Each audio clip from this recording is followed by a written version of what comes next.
এই কচুটা নিয়ে আসলাম। কচুর এই মাটিটা রান্না করব, তাই হলুদ দিয়ে প্রথমে ভাপিয়ে রেখেছি। সিদ্ধ দিয়ে পানিটা ফেলে তারপর আমি ছাঁকনির মধ্যে রেখে দিলাম। এরপর তেলের মধ্যে পেঁয়াজ কুচি দিয়ে ভাজা ভাজা করে নিচ্ছি। এরপর কিছু আমি রসুন বাটা দিয়ে দিয়েছি। রসুনটা একটু বাড়িয়ে দিতে হয়। আর কয়েকটা আমি চিংড়ি মাছ দিয়ে দিলাম।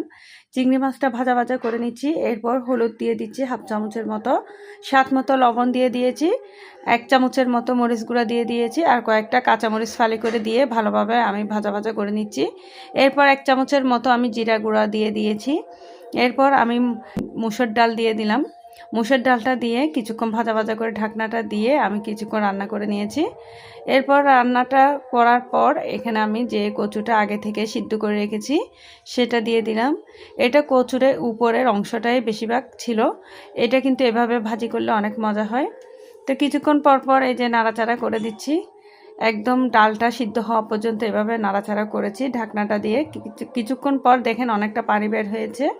এরপর নাড়াচাড়া করে আরও কিছুক্ষণ রান্না করে নিয়েছি। তারপর ধনিয়া পাতা ছিটিয়ে দিয়ে আমি গরম গরম পরিবেশন করব।